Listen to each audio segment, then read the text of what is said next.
একদিনে যখন অনেক বেশি ভর্তা হয়ে যায় তখন মনে হয় যেন ডায়েট করা একদমই শেষ। মানে আজকে আর ডায়েট করা চলবে না, আজকে তো খাওয়া চলবে আর খাওয়া চলবে। আসসালামু আলাইকুম, কেমন আছেন সবাই? আশা করি সবাই খুব ভালো আছে। গতকালে কিন্তু আমি দেখিয়ে দিয়েছিলাম কিভাবে চাপা শুটকি ভর্তা করলাম, তো সেদিনকেরই এটার পার্ট যেটা আমি আজকে দিচ্ছি, যাতে করে ভিডিওটা আপনার খুব সুন্দরভাবে সাজাতে পারি। আসলে যখন ভিডিও অনেক করা হয়ে যায় তখন একদিন তো দিলে আপনাদের এত ধৈর্য নেই, তো ভাবলাম যে আজকে এটা দেখিয়ে দিই। তো এই যে ওই ভর্তা করার পর যে বাকি লাউর পাতাগুলো ছিল ওইগুলো দিয়ে হবে আর একটা ভর্তা, মানে টাকি মাছের ভর্তা। ভাবা যায় এই ভর্তা খাওয়ার জন্য মানুষ কত দূর থেকে দূরে আসে, মানে মাওয়া ঘাট যায়, তো এখানে যায় ওখানে যায়, কত জায়গায় যায় শুধুমাত্র ভর্তা খাওয়ার জন্য। আর দুপুরবেলা তো মানুষ খুঁজে বেড়ায় কোথায় একটু সাদা ভাত ভর্তা পাওয়া যায়, সেমন একটা ধাবাতে চলো, ওটা হোটেলে চলো, যে পেট ভরে খেয়ে নি। তো এই যে আমার গতকালকে ছিল এই ভর্তাটা, যেটা হচ্ছে আমি দেখিয়ে দিয়েছি, যারা এখনো দেখোনি তো পার্ট 1-এ গিয়ে সবাই কিন্তু দেখে নিতে পারো।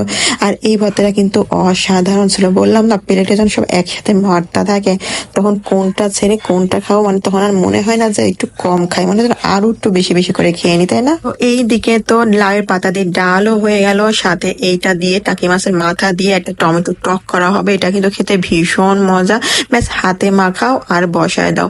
ভর্তার সাথে একটু টক টক হলে কি খুব ভালো জমে যেত, এই জন্য মা ভাবলো তার সাথে একটু টক টক করে একটু খাওয়া যাবে খাবার সাথে। মানে বলতে গেলে যাদের মুখে অরুচি, ব্যাস এই ভর্তা টক এইগুলো যদি একবেলা আপনারা খান, পরের দিন গিয়ে আপনার মনে হবে যে না এবার ঠিক আছে, এবার যা রান্না করো ওইটাই খাওয়া যাবে। আসলে মাঝে মাঝে আমরা বাঙালিরা একটু অন্যরকম স্বাদ নিতে কিন্তু বেশ পছন্দ করি, ঠিক না? যতই আমাদের সামনে বিরিয়ানি আসুক না কেন, ও তারপরও মনে হবে একটু আজকে একটু ভর্তা ভাত খাই। ভর্তা ভাতের মতন মজা এটা কিন্তু কেউ বোঝে না, সত্যি কথা। তো এখানে লাউয়ের পাতাগুলো কিন্তু একদম কম হয়ে গেছিল, পরে আর একটু বাড়ায় দেওয়া হয়েছিল। আর এই যেটা হয়ে, আর এখানে দিয়ে দিলাম কালো জিরা। কালো জিরা এটা খুব সুন্দর করে বেটে নেওয়া হবে, আর তারপর এটা সুন্দরভাবে পানি ছেঁকে ছেঁকে ফেলে দিতে হবে।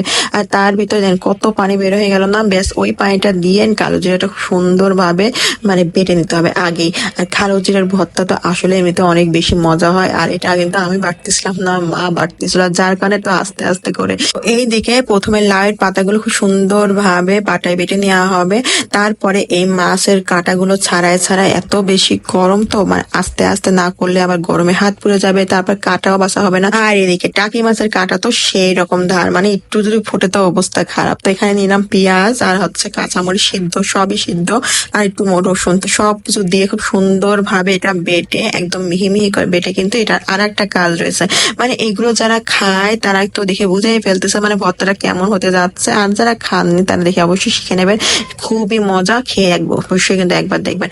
আর এদিকে আমার টমেটোর টকটা কিন্তু বেশ হয়ে গেল। এখন ভর্তা তো বাটা শেষ, তো এটার এখন বাগার দেওয়ার পালা। তো এখানে সামান্য পেঁয়াজ দিয়ে দেওয়া হলে পেঁয়াজটা খুব সুন্দরভাবে ভাজা হবে, আর এই ভাজা পেঁয়াজের ভিতর ঢেলে দেওয়া হবে টাকি মাছ আর লাউয়ের পাতার যে মিশ্রণটা করা হয়েছে, মানে ভর্তাটা করা হয়েছে সে ভর্তা।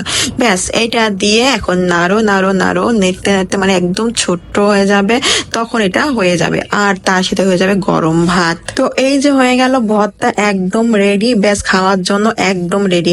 আর এদিকে এই যে ভেটকি মাছের মানে পাতুরি, ভেটকি মাছের পাতুরি লাউয়ের পাতা দিয়ে, আর হচ্ছে এই যে লাউয়ের পাতা দিয়ে টাকি মাছের ভর্তা, আর এদিকে হলো টমেটো দিয়ে টাকি মাছের মাথা দিয়ে আর মটরশুঁটি দিয়ে টক। তো ব্যাস এবার প্লেটটা আমি খুব সুন্দর ভাবে সাজাইনি, দেখছেন কত ধোয়া উঠতেছে, বলছিলাম না ধোয়া ওঠা ভাতের সাথে খাওয়ার তৃপ্তি আলাদা, মানে এটা আমার মনে হচ্ছে কখন জানি খাবো। প্লেটটা সাজাই দিলাম খুব সুন্দর ভাবে, আর আমার তো দেখেই মানে লোয়ে একদম জিভে পানি চলে আসতেছিল। তো ব্যাস আমি খাওয়া শুরু করে দিব, এত মজা, আমি মানে কারোর জন্য অপেক্ষা না করে বসে পড়ছি নিজের প্লেটটা আগে আগে তাতে করে সাজাইনি। আর যখন একটু ভিডিও করি তখন তো অবশ্যই একটু সুন্দরভাবে আপনাদেরকে দেখানোর চেষ্টা করি। আর আমার সবচেয়ে পছন্দ লেবু এইভাবে করে কেটে খাওয়া। কেমন লাগলো ভিডিওটা কিন্তু অবশ্যই সবাই বললো, আর যারা যারা এখনো ট্রাই করনি অবশ্যই ট্রাই করবা, অবশ্যই বলবা কেমন লাগে। আমার তো ভীষণ ভালো লেগেছে, আশা করি তোমাদেরও ভীষণ ভালো লাগবে। আর নরসিংদী জেলায় তো বিখ্যাত চাপা শুটকির ভর্তার কথা তো আর কি বলবো, মানে তারা আসলে অনেক মজা করে খায়। আমি তো জাস্ট ফার্স্ট টাইম করলাম, আমার কাছে ভীষণ এমন ভালো লাগছে বিশ্বাস করবেন না, বাবারে বাবা, এত ঝাল এত ঝাল। তারপরও আমার কাছে আমি যখন বলতেছিলাম ঝাল তো হয়নি, একটু হলে মানে আর একটু ভালো হতো, তখন আমার শ্বশুর বলতেছে এই কি রে এত ঝাল দিলাম তারপরে বলে ঝাল হয়নি। ওরে বাপ রে বাপ। তারপর আমি সুন্দরভাবে সুতাটা ছাড়াই দিলাম, এখন খাওয়ার পালা, মানে গড়ায় চলে যাচ্ছে, এত বড় সুতা আমি বাঁধছি। তো এই যে ফাইনালি আমি এটা খুলে ফেলছি, আর এখন আমি এটা তৃপ্তি সহকারে খাবো লেবু দিয়ে। সবাই ভালো থাকবেন, সুস্থ থাকবেন, অবশ্যই পেজটা ফলো দিবেন। আল্লাহ হাফেজ।